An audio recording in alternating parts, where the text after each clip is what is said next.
De retour au bulletin, on vous présente maintenant nos conseils citoyens de la semaine. Saviez-vous qu'il y a des règles très précises qui encadrent les reprises de logements par les propriétaires? Ils ne peuvent pas agir de n'importe quelle façon et pour n'importe quelle raison.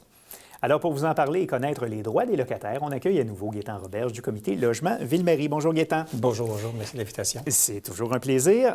Expliquez-nous, Gaétan, dans un premier temps, qu'est-ce que c'est une reprise de logement? Une reprise de logement, c'est une exception au droit au logement où quelqu'un qui désire soit se loger lui-même ou loger ses enfants ou ses parents peut envoyer un avis 6 mois avant la fin du bail disant « Je suis dans l'obligation de vous dire que je vais reprendre un logement ». Donc là, même si la personne a un bail en bonne et due forme, il va y avoir un processus, soit qu'on s'entende ou soit qu'on aille à la régie de contestation.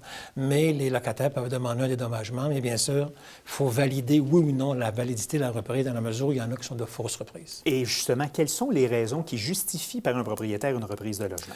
Si c'est vraiment pour loger, mettons, sa fille, puis c'est correct à ce moment-là, ce qu'un locataire dit, d'accord, c'est votre fille qui va résider là, à ce moment-là, compte tenu du fait que ça peut faire de nombreuses années qu'on reste là, on peut demander des dédommagements, à savoir des frais de déménagement, des frais de rebranchement et aussi certains montants qui peuvent être liés, si ça fait 10 ans qu'on est là, ça nous cause un énorme préjudice parce qu'on est déraciné, on peut peut-être recevoir 1 ou 2 ou 3 mois de vie.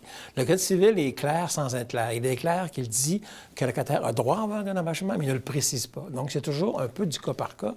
Puis nous, ce qui nous attriste beaucoup, c'est que les mêmes cas, les mêmes faits factuellement à la régie, si on passe devant 3 régisseurs différents, on va avoir 3 jugements différents. Il n'y a pas de jurisprudence claire. Il y a certaines jurisprudences, il y a des balises, mais les montants varient entre 500 et 2000, 2200.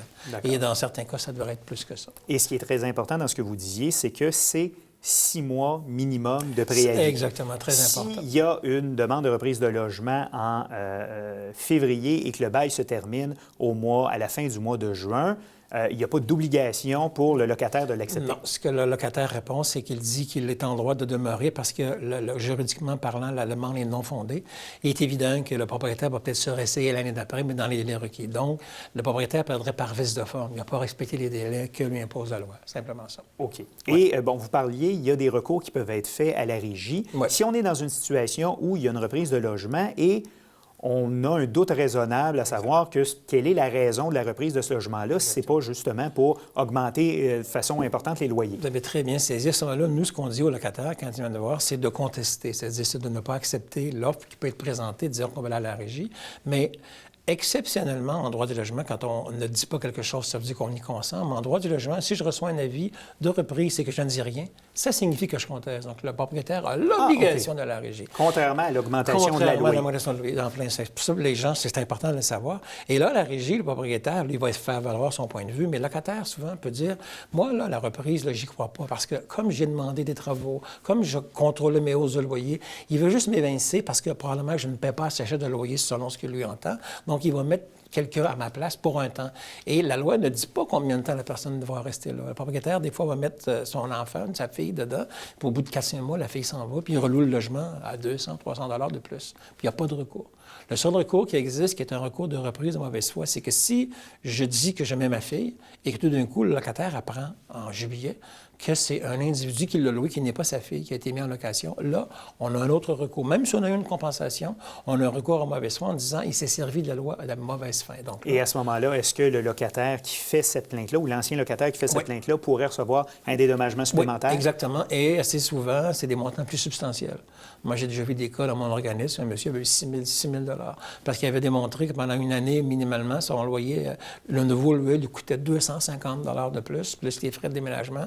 Et en plus, il travaillait pas loin à pied, là, ça avait, en tout cas, c'était des frais de distance. Puis le juge monsieur avait quand même un certain âge, s'était rendu à l'évidence que ça lui causait un énorme préjudice et que ça avait été fait de mauvaise foi. Okay. Et justement, vous parlez de gens âgés, il y a une nouveauté dans la loi ou dans le cadre qui régit tout ça, les reprises de logement.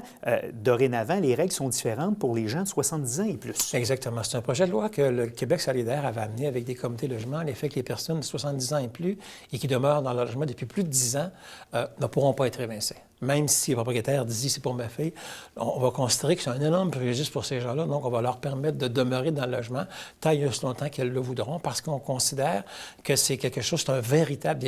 Oui, c'est un déracinement pour tout le monde, mais pour ces personnes-là, le dommage est encore plus important. C'est encore plus grave. Et ça s'appliquerait peu importe la raison. Imaginons un propriétaire qui veut reprendre le logement du haut pour transformer son duplex en unifamilial. Ça serait la même chose, il ne pourrait pas le faire. Ça serait la même chose, mais dans le cas que vous venez d'évoquer, ce ne serait même pas le bon recours parce qu'il faudrait qu'il fasse un avis de transformation. Ce serait un avis déguisé. C'est pas exactement la même chose. Mais mettons qu'il voudrait le reprendre pour se loger lui-même, il ne pourrait pas. OK. À moins d'entente avec le locataire. Mais là, le locataire, la personne âgée aura quand même ce qu'on appelle, en termes de négociation, le gros bout du bâton. Il dirait, légalement, vous ne pouvez rien faire. Par contre, si vous me donnez un bon montant, je consentirai à partir.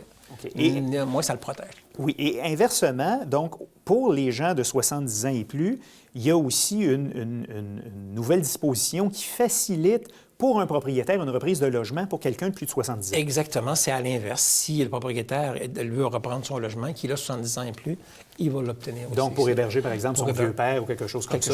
C'est quelque chose qui est possible. Il nous reste 15 secondes. On parlait des recours à la régie, mais les comités logement, comme le vôtre, le comité logement Ville-Marie, peuvent venir en aide à des gens qui ont des questions là, autour de ça. Parce que nous, on a un guide qu'on leur donne et aussi, on les prépare pour l'audience pour poser les bonnes questions pour essayer de démontrer la bonne ou la mauvaise sorte propriétaire. À la régie, on répond oui ou non à l'information, mais nous, on la met en contexte. On jase avec les gens et très souvent, ils finissent par comprendre que à l'origine, ils croyaient que le propriétaire était de bonne foi, mais réalisent qu'il est de mauvaise foi. Et ils vont se battre à la régie et il peut arriver qu'ils gagnent à la régie et qu'ils conservent leur logement. Donc voilà, donc des services qui sont utiles offerts par les comités logement un peu partout à Montréal. Voilà. Gaétan Roberge, merci et à la prochaine. Merci beaucoup.